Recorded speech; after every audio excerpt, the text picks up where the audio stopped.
What's up, guys? Doing this video today about boundaries and why they are so important for a man, especially in 2024 and beyond, and especially if you are a codependent. You've been in a relationship your whole life. You're always in relationships. Very rarely are you alone. And if you are a people pleaser. So people pleaser, codependent, usually go hand in hand, but you are trying to earn the love of that individual and just hoping to God they're not a narcissist, sociopath. But yes, if you even, obviously it's a spectrum, but if you're a people pleaser, the worst thing you can do, in my opinion, is have no boundaries. And this is why. If you are a people pleaser and you are a codependent, of course, is going to make it harder to leave. You're going to pretty much put up with anything because of your loyalty. Just like a child and their parent, just attached at the hip, following them around, either, metaphorically. That's codependency, right? And then being a people pleaser, as a male people pleaser,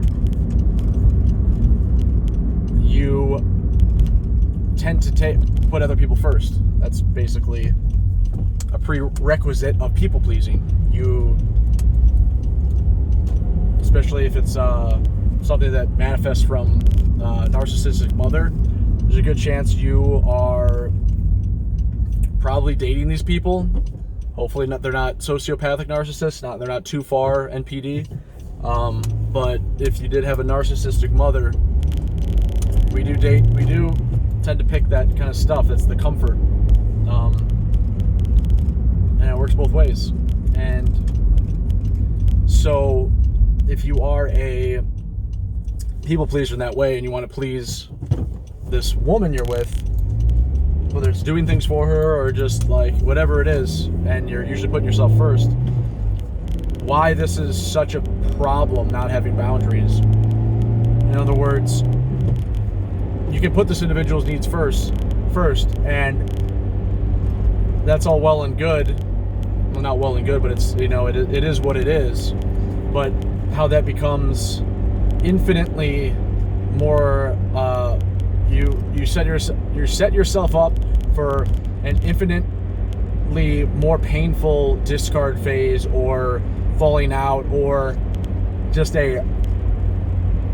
that's what boundaries are. They are there for you, not them. And that's, you're teaching people what they get away with. You're telling people how you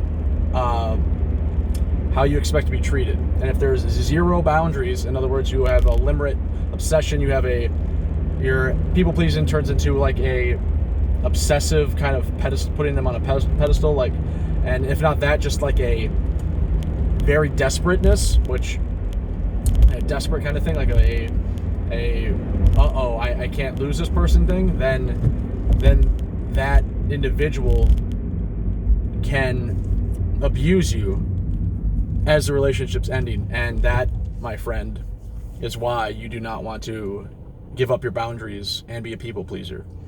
If you are a people pleaser, you need to appreciate the fact, and especially, this is like another variant to that. Assuming you're dating a narcissist, and this was true for me, you may have strong boundaries, or at least some boundaries, from the start of the relationship. But as we all know now, or if you don't know, narcissists tend to not like boundaries very much. They conflate boundaries with being mistreated. So, example, a narcissist has, you put up a wall, you put up a boundary, say, I'm working on something, I'm in my office, and you have like your own space, and they don't leave you alone. They're superseding your needs versus theirs. They are not accepting your boundary. And you have to be concrete about it. And this is why it just becomes, I feel for people that are like 3, 4, 5 and decades into a relationship, because it's like this is how murders happen in relationships, right? Like you're so enmeshed with an unhealthy relationship. You're so enmeshed that the trauma bond and all these things working in congruency together, you know, between the enmeshment, the trauma bond, same thing. The enmeshment usually comes from the origin. Trauma bond is you acting that out with another partner. But so all these things, dating the narcissist, people pleasing, and then lower your boundaries for them, and then continue to lower your boundaries more, and then they're going to keep doing it. They got you exactly where they want you, because a narcissist, at the end of the day, wants control. They aren't going to be able to, you know, be in a relationship where they can't have control, where they can't extract supply from you. And if you're in a relationship with a narcissist, it's that's your job as the person in the relationship with them, as the main supply. So that's their main source of supply, we call it. And so if you live with them, that's like them, you know, you might as well be in the refrigerator waiting for them. They can just take a piece out of you every time they're hungry for supply. And it's that simple. As long as you're living in that house, they can take with reckless abandon. And I guess that's where the boundary comes in, right? Insane how toxic a relationship can be. And if you give up your autonomy, you give up your boundaries, assuming that person doesn't have a lot of empathy, they're not going to care about hurting you. In fact, I already talked about this in a previous video, but they will hurt you more, because if they have no empathy, that is a more or less subconscious reminder. By when you do nice things for them, that's a subconscious reminder of their lack of empathy. You showing empathy is a reminder of their lack thereof, and they were going to hurt you for that. And if not, they're going to use your empathy against you. So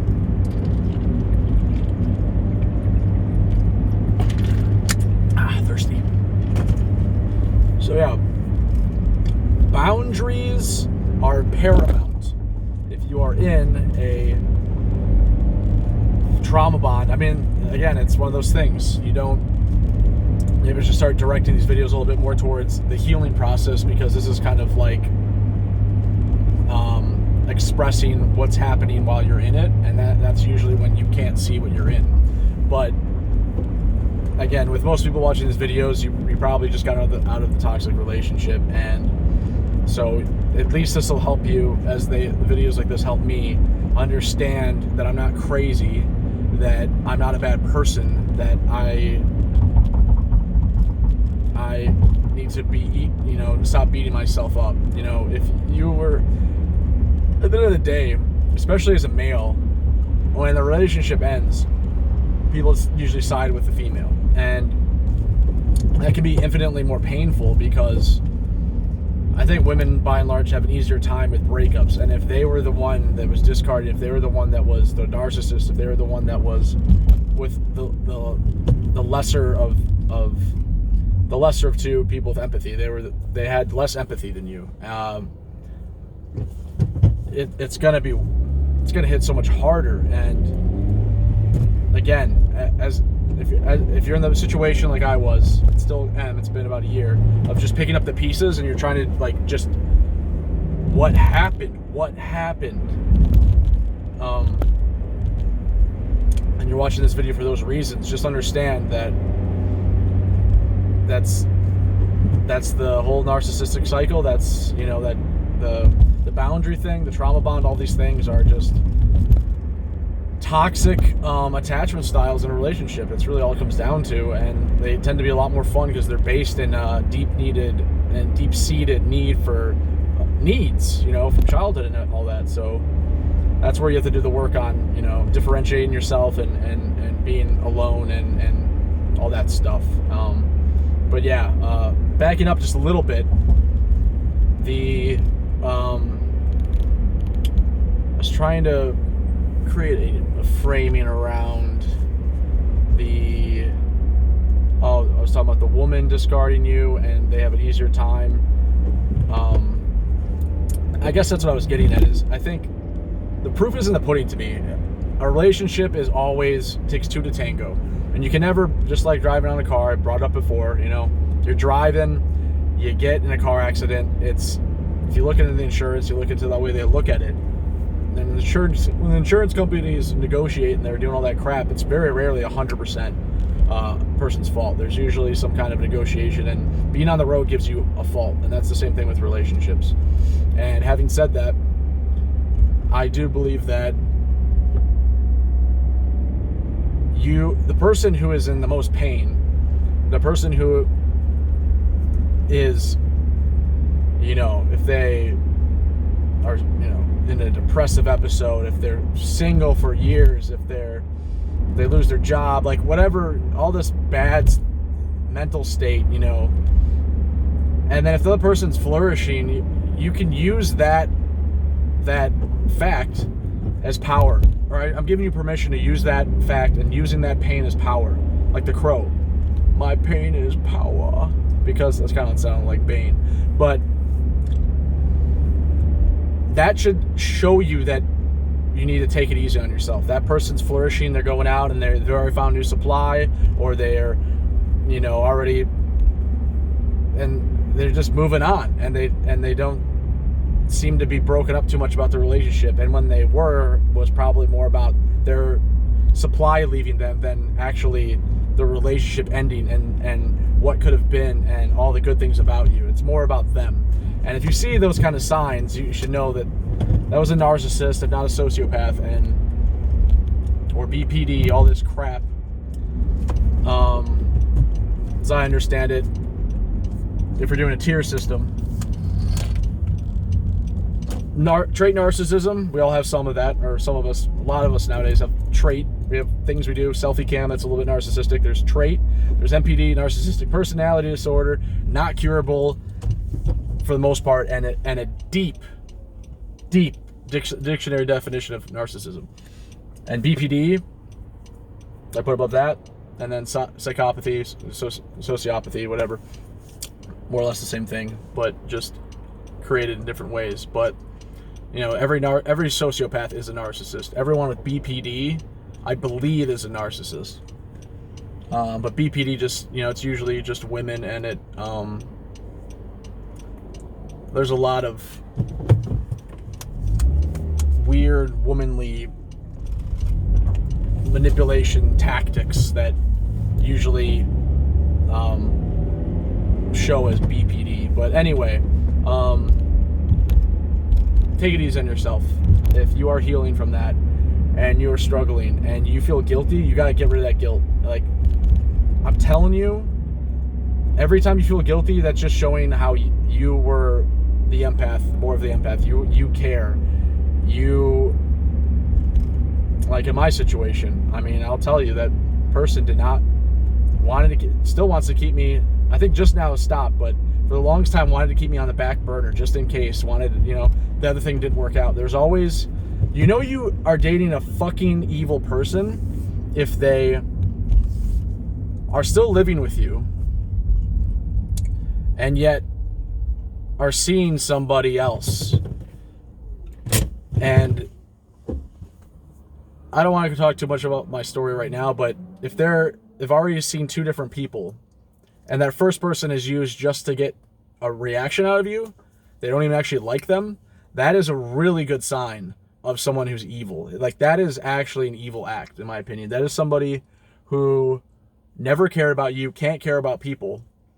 More than likely is at least a NPD, you know, or BPD individual. As a woman, that's somebody who is deeply wounded, deeply sick.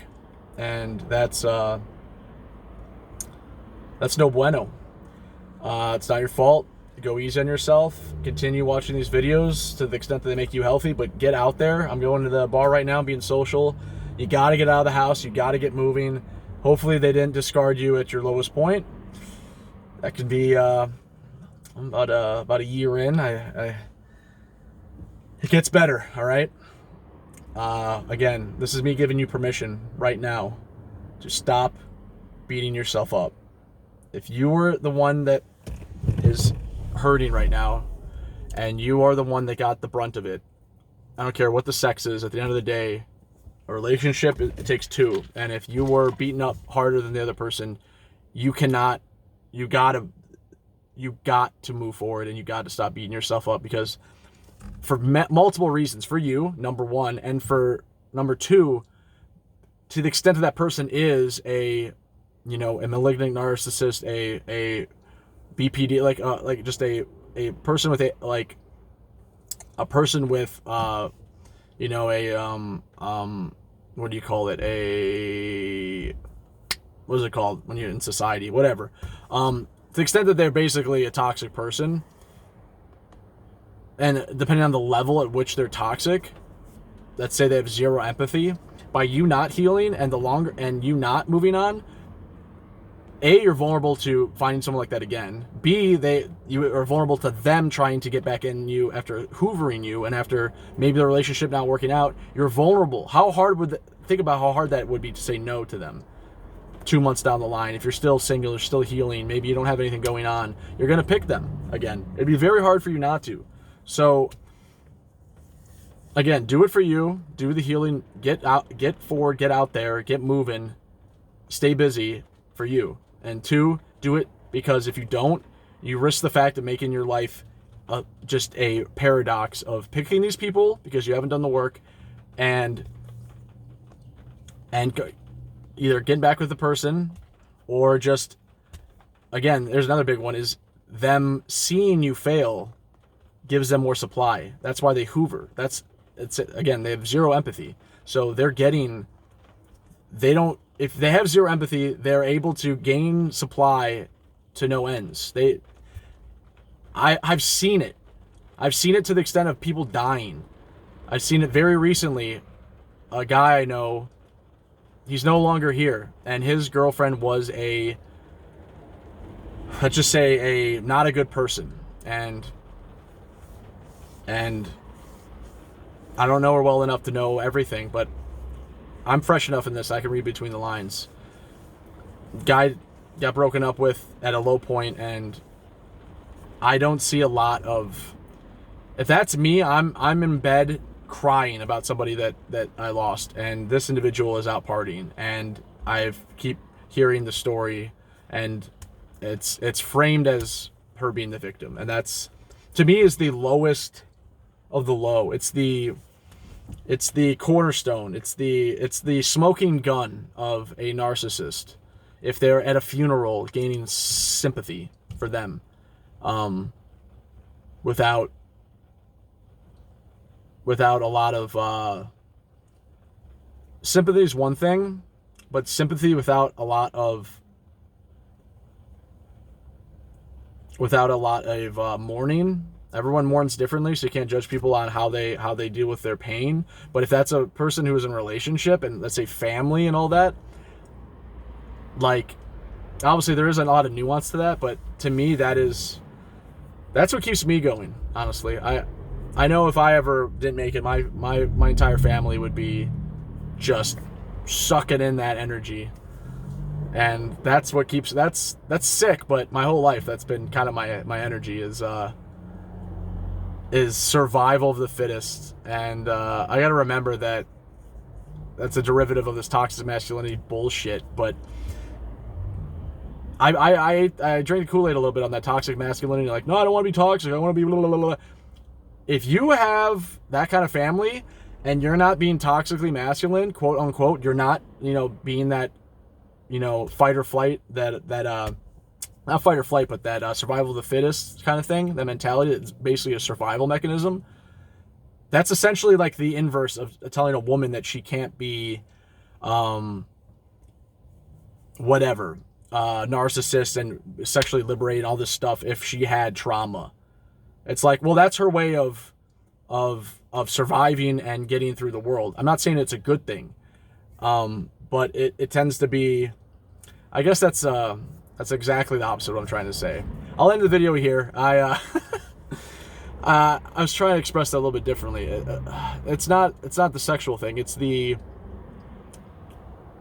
well, I said, yeah, it would be the same thing for a woman. If you're telling women not to work hard and get their jobs and stuff, and they're you know, in society now, men aren't taking care of women, so that would be screwed up. The same way telling a man he can't be masculine is screwed up, because A, it's just how we're wired, but B, to the extent that you had a family that was narcissistic and you have to survive and you have to be literally cold and strong, that is your only way of surviving. How dare society tell you otherwise? Anyway, there's my second piece of permission for you. If you did have that kind of household, get the hell out there, get strong, build boundaries, be as masculine as you possibly can, and get through this life and with grace and autonomy and power. And there's nothing wrong with that.